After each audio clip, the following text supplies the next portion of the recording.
Hey guys, today we're going to be talking about Greek culture. So we're going to get an intro to this for our first kind of big unit. So this one's going to be dealing with not Russian literature. We just did Russian literature. This is going to be dealing with a Greek play called Oedipus Rex, which is, I think, a pretty fun one. So hopefully you guys will like it. So, Greek culture, the heroic age is kind of the start of Greek culture, and that starts from about 2000 to 1200 BC or BCE. So a lot of times we're using BCE now for like before the Christian era, but it doesn't much matter. So early Greeks were called Mycenaeans, and that was partially because of the region that they were in. They were wealthy warriors, they were traders, they were trading with all of these other different areas. They were trading with Egypt and with other African countries, with the Middle East as well. And I don't think they made it all the way over to China and that kind of thing yet. I don't think the Silk Road was quite open. But they were really well acquainted with war. They were constantly fighting with everybody around them to try and get themselves a little bit more stuff. And they're best known for defeating Troy in 1250. So you remember, BC counts backwards, right? So 1250 would have been toward the end of their age, basically. And if you ever see the movie Troy, with Brad Pitt. That's what this is about, is that well-documented fight with Troy, right? It's also the one that's being talked about in the Odyssey as well. So we have a decline from 1200 to 800 BC where Mycenaean culture collapses, and they lose their written language. So some ways that you might lose a written language is if you are attacked, right? A lot of times your stuff can be burned, and then you no longer have access to it. Sorry about that. I'm moving back away. Move away a little bit. So you could be attacked, and you could have your written language burned, like all your kind of stuff burned up. The other thing is that not a lot of people knew how to read and write during this time period, right? Only the very rich and like scholars and priests really know how to write. So if these people die, then it's unlikely that the other people that are existing are able to continue it. They're not able to read the stuff, even if it's around. So when you lose a written language, you can move to an oral tradition, right? Which is how you can kind of keep your culture alive. And we see this a lot with Native Americans in the United States, is this idea that you have stories that are passed down, you have histories that are passed down. But oral traditions are just as dangerous, right? In terms of being easily lost. Because in the United States, we've lost tons of Native American languages from wiping them out, from death, from refusing to allow their children to learn those languages, from outlawing them. All those kinds of things lead to the collapse of a culture, and it's something that's been happening for a long time in lots of different cultures. So 800 to 500 BC, we're starting to see the rise of the city-state. So this is normally Greece, how we think of it. So we have these little tribal settlements that grow, and they kind of morph into an independent city-state. So your city-state is in charge of their own army, their own government, and their own way of life. So they're kind of like countries all on their own. But so it's kind of like the United States, right? Each state is in charge of not their own army so much, but they're in charge of their own government, and they're in charge of their own like way of life and culture and that kind of thing. So it's similar to the United States, but with a little bit more autonomy. Okay. So we have two very different but very powerful states, Athens and Sparta, that are growing up around this time. Sparta is a military state, 100%, right? If you've seen the movie 300, okay, that's all Sparta really cares about. And Athens was more of a cultural center. They were a little bit more well-rounded.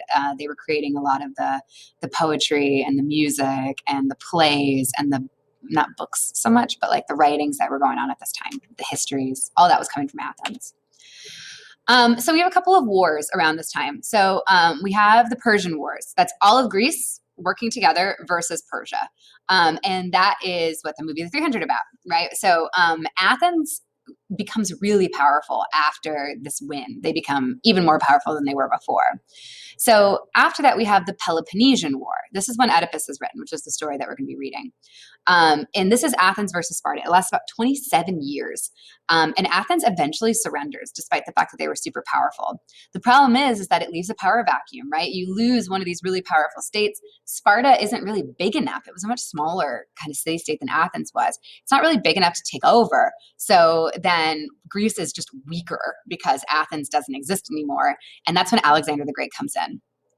He unites Greece, Persia, Egypt, and part of India, which is pretty much like the known world for the Greeks at the time, which makes him one of the most famous rulers that has ever existed. The only thing is he dies relatively young, and he dies without kind of clear heir. So after his death, his empire almost immediately falls apart. All these countries that he conquered and brought together under the Macedonian, that's where Alexander the Great was from, under that Macedonian flag, for lack of a better word, just kind of go back to where they were before. But he leaves this legacy of Hellenistic culture, which is what we think of as like high Greek culture. So those statues and the art and the urns and that kind of thing. So this is where you're going to be comparing and contrasting Athens and Sparta, right? So you've got another thing for your guided notes here where you'll fill in this information. So aristocrats, which are our wealthy people. In Athens, these were wealthy landowners. This was an inherited position. You didn't really like earn your way into it. It was passed down. But Athenians actually shared their power, their ruling power with common citizens to an extent, right? Not really, but they were relatively democratic, and they gave up some of that power to allow everybody to have a hand in where this was going. In Sparta, they didn't really have an aristocracy. Instead, they had this like small group of rulers that were in charge. And you could only be a native if you were or you could only be a citizen if you were a true native. And a true native was basically, you had to have been, your ancestors had to have founded Sparta. You had to be like one of the original founding members.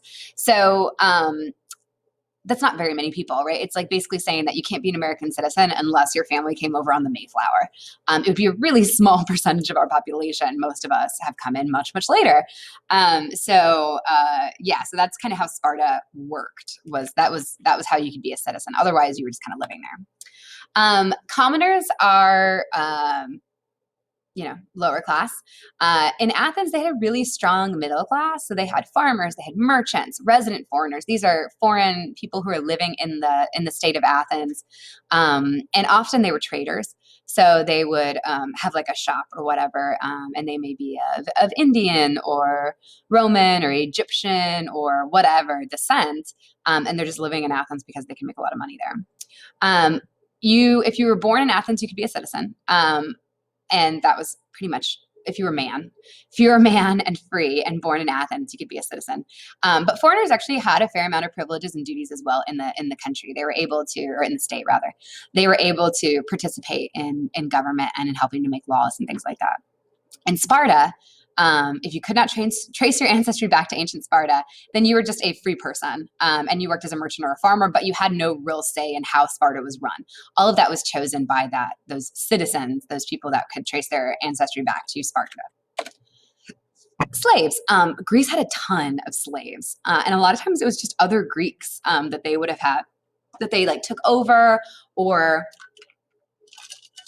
they were prisoners of war, or they were like indentured servants. But really, there was a lot of people who were working for little to no pay.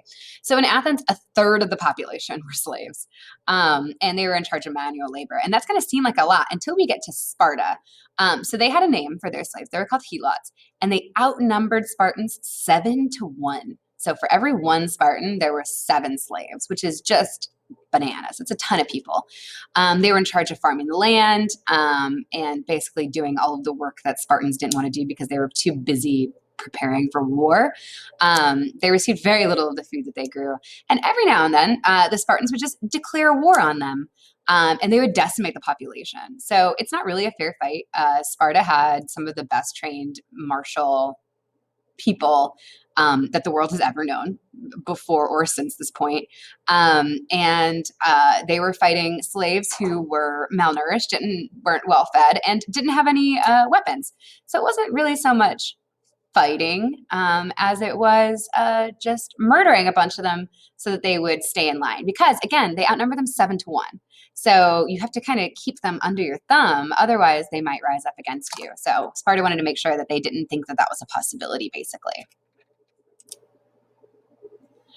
So that's everything for this one. So there's going to be a part 2. So you shouldn't have answered everything on those guided notes, right? You'll only have answered to slaves.